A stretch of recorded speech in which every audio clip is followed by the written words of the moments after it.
আল্লাহ কোরআনের মধ্যে বলছেন যে আমি কোরআনে কিছু লিখতে বাকি রাখিনি। আকাশ থেকে জমিন পর্যন্ত আর তার মধ্যবর্তী স্থানে যা কিছু আছে সবই এই সুস্পষ্ট গ্রন্থে।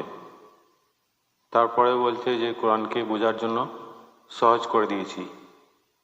আর অন্য জায়গায় বলছে যে পৃথিবীর সমুদ্রের যে সাগরের পানি সেটাকে যদি 7 গুণ করা হয় আর বৃক্ষগুলোকে যদি কলম করা হয়, সাগরের পানিকে যদি কালি করা হয়, তবুও আল্লাহর কালামটাকে লিখে শেষ করা যাবে না।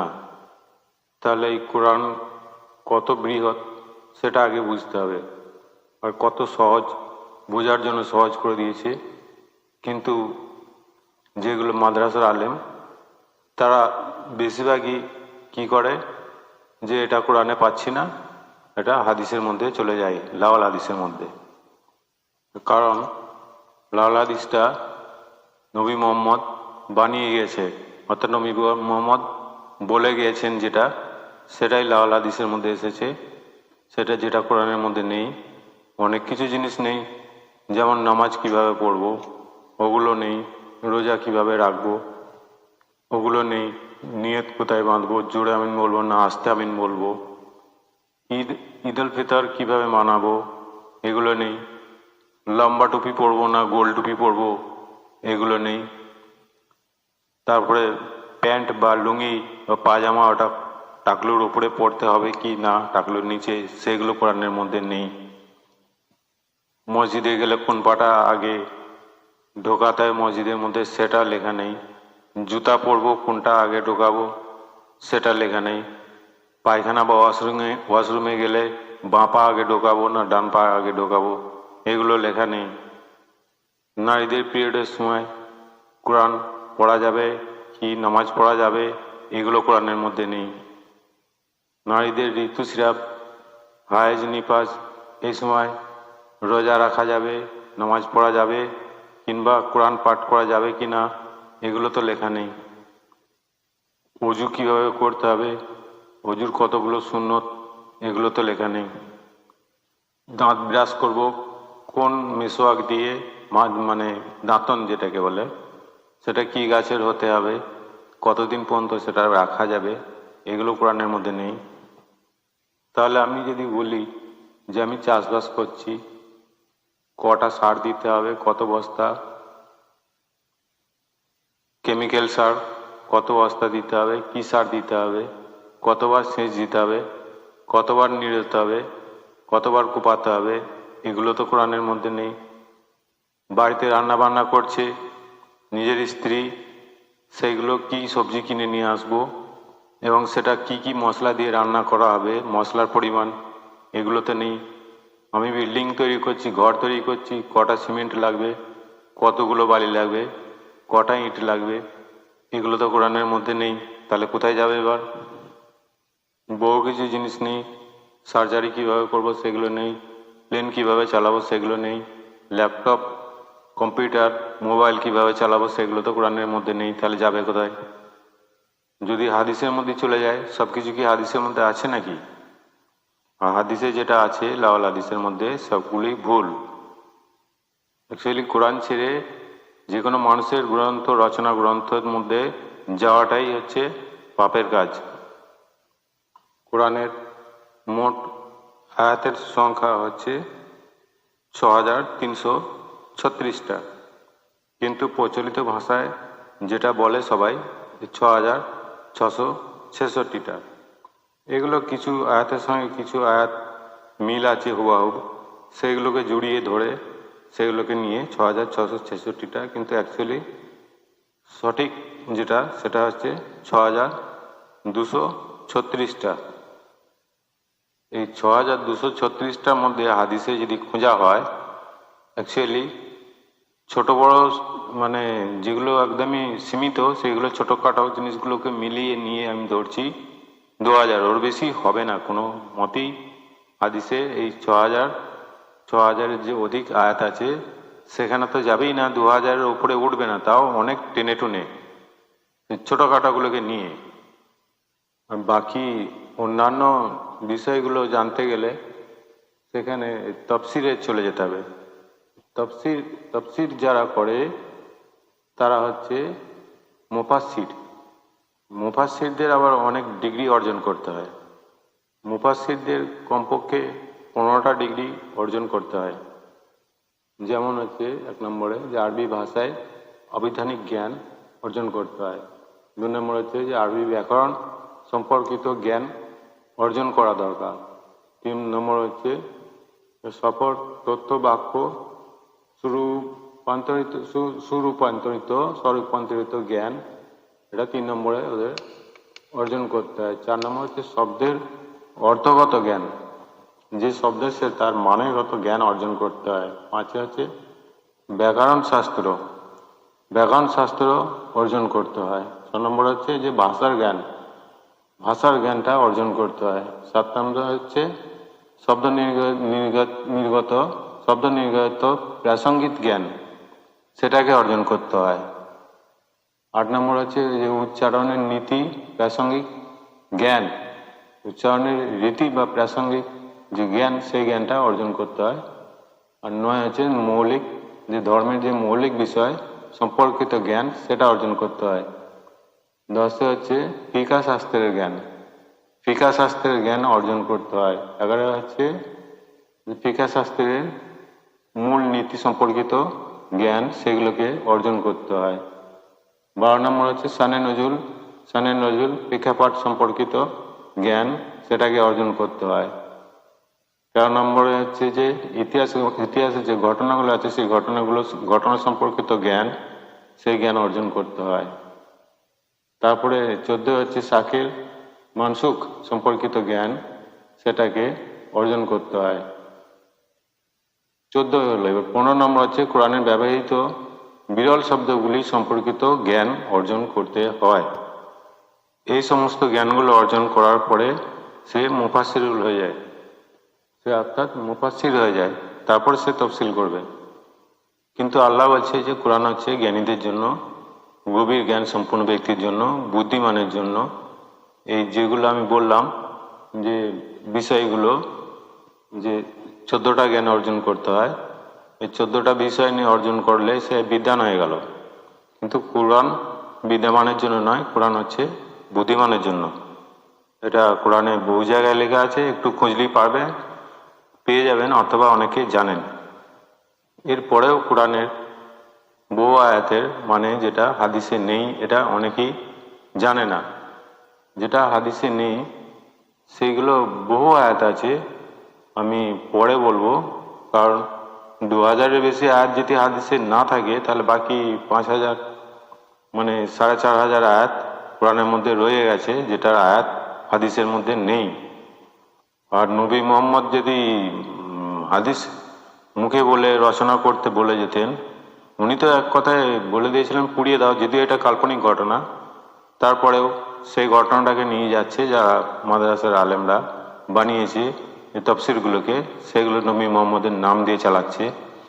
কিন্তু তবুও মোটামুটি 4500 কোরআনের আয়াতের ব্যাখ্যা কোনো হাদিসে নেই, সেটাকে তফসির করে বার করেছে, যেটা নবী মোহাম্মদ স্বয়ং নিজে বার করেনি। আর স্বয়ং নিজেই যদি বার করতে পারতাম, তাহলে যদি 114টা সূরা 6232টা আয়াত যদি বার করতে পারতো, তাহলে তার ব্যাখ্যাগুলো সে স্বয়ং ডাইরেক্ট নিজেই বার করতে পারত। আমি মোটামুটি কতগুলো আয়াত বলছি, সেইগুলো দেখবেন আপনারা, মাদ্রাসার আলেমদের কাছে জিজ্ঞেস করবেন যে এগুলো হাদিসের মধ্যে আছে না নেই। যেমন সূরা আনামের 141 নম্বর আয়াতে 141 নম্বর আয়াতে কি বলছেন? তিনি লতাগুল্ম পত্র পল্লব সুশোভিত বাগান সৃষ্টি করেছেন কাণ্ডহীন আর শক্ত কাণ্ডযুক্ত গাছ, ফসলের ক্ষেত্রে সমৃদ্ধ করেছেন শস্যদানে খেজুর, জায়তুন, আনারের বাগান সৃজন করেছেন, ফুলে ফলে শস্যভিত করেছেন। ফলগুলো পরস্পরের সদৃশ্য, আবার কখনো কখনো একেবারেই অদৃশ্য, আবার অবাক স্বাদও ওদের মধ্যে স্বাদগুলো অনেক সময় দেখা যায় যে আলাদা আলাদা। এই ফলগুলো উৎপন্ন হয় তখন তোমরা যা খাবে এবং যে ফলগুলো ঘরে নিয়ে এসে খাবে সেটা গরিবদের হক আগে বন্টন করে দিবে, বন্টন না করে খাবে না বা গৃহে প্রবেশ করাবে না। এইটা বিষয়টা এটা এটা হাদিসের মধ্যে নেই, কোনো হাদিসই নেই। এটা বিষয়টা কি সেটা অ্যাকচুয়ালি এই লতাপাতা যেটা মাসায় ওঠে সেইগুলো মরুভূমিতে হয় কিনা আপনারা জ্ঞান বুদ্ধি দিয়ে বিচার করে দেখুন। আর সূরা হাশর একটা আছে, সূরা হাশরে 7 নম্বর আয়াত, আল্লাহ জনপদ থেকে তার রসুলকে গনিমতের হিসেবে যা দিয়েছেন তা আল্লাহ ও রসুলের আত্মীয় স্বজনদের, এতিমদের, অভাবীদের, মুসাফিরদের, যাতে করে তোমাদের বিত্তমানের মধ্যে ধন সম্পত্তি অবর্তিত না হয়। রসুল যা তোমাদের দিয়েছেন তা গ্রহণ করো, আর যা নিষেধ করেছেন তা থেকে বিরত থাকো। তাহলে এখন যে ধন সম্পত্তি যে জনপদের যে রসুলের যেটা দিয়েছেন সেটা হচ্ছে আত্মীয় স্বজনদের, এতিমদের যে দিতে বলছে রসুল, মানে আল্লাহ যে জনপদ থেকে তার রসুলকে গনিমত হিসেবে যা দিয়েছেন সেটাকে রসুলের ও রসুলের আত্মীয় স্বজনকে বন্টন। এখন তো রসুল নেই, তাহলে কিভাবে বন্টন করা হবে? আর রসুল যা দিয়েছেন, রসুল যা কিছু তোমাদের দান করেছেন, রসুল কাকে কি দান করছে এখন সেটা আগে জানতে হবে। সূরা নূরের 39 নম্বর আয়াতে আছে যে কিন্তু যারা ক্রমাগত সত্য অস্বীকার করে তাদের কর্ম ও মরুভূমির মরীচিকার মতো, মরীচিকা সদৃশ্য। পিপাসার্থ ও মানুষ একে মনে করে যে এগিয়ে যায়, মানে জল হিসেবে এগিয়ে যায়, সেখানে পৌঁছায় তখন তারা বিশাল শূন্যতা, মানে কিছুই জল দেখতে পায় না। একইভাবে মহাবিচার দিবসে যখন সে আল্লাহর সম্মুখে উপস্থিত হবে তখন সে দেখবে সকল কর্ম নিষ্ফল হয়ে গেছে।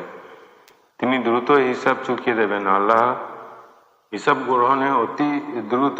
এরপরে 40 বলছে যে অথবা তাদের কর্মের উপমা হচ্ছে সমুদ্র তলের গভীরের অন্ধকারে তরঙ্গের ওপর তরঙ্গ, অর্থাৎ স্তরের উপর স্তর। যে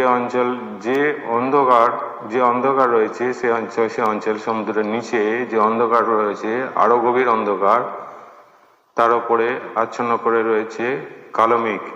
সমুদ্রের নিচে মেঘ দেখাচ্ছে, স্তরে স্তরে শুধু জমাট বাঁধা আছে মেঘগুলো, অন্ধকার, সমুদ্রের নিচে মেঘ। কেউ হাত বাড়ালেও তা মোটেই দেখতে পাবে না, ক্রমাগত অবদ্ধতার কারণে আল্লাহ থেকে বঞ্চিত করেন তার জন্য কোনো আলো নেই। এই ব্যাখ্যাটা সূরা নূরের 39 নম্বর আয়াতের ব্যাখ্যাটা কোনো হাদিসের পণ্ডিত দেখে জিজ্ঞেস করবেন কোন হাদিসের মধ্যে আছে, তফসিলের মধ্যে না, হাদিসের মধ্যে। যে নবী মোহাম্মদ যে হাদিস যেগুলো মুখে বলে গিয়েছিলেন তারা রচনা করেছে সেই হাদিসের কথা বলছি আমি। তফসিল সেগুলো যারা রচনা করেছে ওগুলো তো মাদ্রাসার পণ্ডিত মাওলানা, ওগুলো তো নবী মোহাম্মদ নয়। সূরা ইয়াসিনের 36 নম্বর আয়াতে তিনি বলছেন যে তিনি মহাবিচারের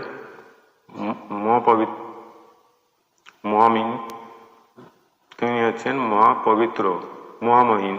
তিনি জমিনের সবকিছু জোড়া সৃষ্টি করেছেন, জমিনের মধ্যে সবকিছু জোড়া সৃষ্টি করেছেন, এমনকি উদ্ভিদও জোড়া সৃষ্টি করেছেন। মানুষ হচ্ছে নিজস্ব সত্তার মধ্যে এবং যে সম্পর্কে এখনো ওদের কোনো জ্ঞান নেই, তারা এর মধ্যে রয়েছে। সূরা ইয়াসিনের এই আয়াতের ব্যাখ্যাটা কোন হাদিসে আছে সেটা জেনে দেখে নেবেন। এরপর আছে যে আম্বিয়া সূরা আম্বিয়া 30 নম্বর আয়াতে বলছি যারা ক্রমাগত সত্য অস্বীকার করতে চায় তারা কি একবার ভেবে দেখে না যে মহাকাশ আর পৃথিবীর সবকিছু ছিল একসঙ্গে, মানে সেলাই করার মতো। তারপর আমি ওদেরকে বিচ্ছিন্ন করে পৃথক করে দিয়েছি, আর আমি পানি থেকে সকল প্রাণীর উমেশ ঘটাই। এরপরও কি ওরা সত্য অস্বীকার করে? এই আয়াতটা যে কবে একসঙ্গে ছিল আর কবে বিচ্ছিন্ন হয়েছে সেটা জানতে হবে। বিষয়টা সূরা আম্বিয়ার 30 নম্বর আয়াতে কোন হাদিসে আছে এটা। এরপরে হচ্ছে সূরা আনফাল আনফালের 41 নম্বর আয়াতে হচ্ছে, জেনে রাখো গনিমতের মালের 1/5 অর্থাৎ অর্ধেক অংশ আল্লাহর রসুলের। আল্লাহর রসুলের স্বজন, মানে যাদের তারা মানে স্বজনদের, এতিম, গরিব, মিসকিন আর মুসাফিরদের জন্য। তাহলে আল্লাহকে কিভাবে দেবে যে গনিমতের মাল, যারা ধনী লোক তাদের মালটা অর্ধেক অংশ গনিমতের মালটা আল্লাহর রসুলের। আল্লাহকে কিভাবে দেবে, আর আল্লাহর রসুল কি কোথায় পাবে, আর রসুলের আত্মীয় স্বজন কি কোথায় পাওয়া যাবে? এটা সূরা আনফালের 41 নম্বর আয়াতে। এগুলো আপনারা মাদ্রাসার আলেমদের কাছে জিজ্ঞেস করবেন যে এগুলো হাদিসে কোথায় লেখা আছে, কিন্তু ওই তাফসিরের মধ্যে যাবেন না। তার কারণ ওরা জোর গলায় মানে দাম্ভিকতার সঙ্গে বলে যে নবী মুহাম্মদের উপর কোরআন নাজিল হয়েছে সেই নবী মুহাম্মদই হাদিসটাকে উনি রচনা করে গেছেন বা মুখে বলে গেছেন, বাকি যারা লিখে গেছেন ওগুলো সঠিক। তো সই হাদিস যদি হয়, সব হাদিসে সই লেখা আছে, সই বুখারী শরীফ, সই মিসকাত শরীফ, সই তিরমিজি, এগুলো হচ্ছে সই মুসলিম শরীফ। সই যদি লেখা থাকে সই বুখারী শরীফ, তাহলে বুখারী শরীফের মধ্যে জয়ীফগুলো আবার আসছে কিভাবে?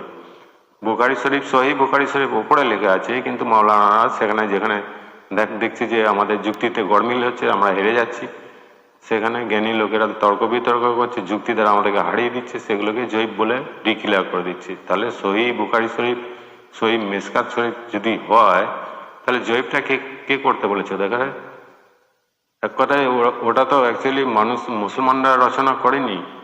ওগুলো কারা রচনা করেছে আমি পরে ভিডিওতে বলবো, এবং পিছনে ভিডিওতে বলা হয়ে গেছে। এগুলো কি কোরআনটাকে বিচ্ছিন্ন করার জন্য, অন্য কিছু নয়। যে কোরআনটাকে বিচ্ছিন্ন করার জন্য শুধু ওই গরুর মাংস খাওয়া জাতেরা মানবে, আর ওই খতনা করা জাতেরা মানবে, আকিকা করা জাতেরা মানবে, ঈদ উল ফিতর যারা মানে তারা মানবে, জুব্বা যারা পড়ে, দাড়ি রাখে, টুপি পড়ে তারা মানবে, বোরখা হিজাব যারা পড়ে তারা মানবে। এগুলো তো লেখা নেই কোরআনের মধ্যে, কিন্তু যার জন্য ওরা কোরআনটাকে ঘৃণা করে। কিন্তু অ্যাকচুয়ালি কোরআন হচ্ছে বিশ্বের মানব মণ্ডলীর জন্য, কিন্তু মানব মণ্ডলী থেকে দূরে সরিয়ে দেওয়ার জন্য এইসব হাদিসগুলোকে রচনা করেছে পলিটিক্স ভাবে, কিন্তু এদের মাথায় তো ঢোকে না জিনিসটা। বিষয়টা মাথায় না ঢোকার জন্য ওখানেই জড়িয়ে পড়ে আছে, আর সবাইকে জাহান্নামে হাঁকিয়ে নিয়ে যাচ্ছে।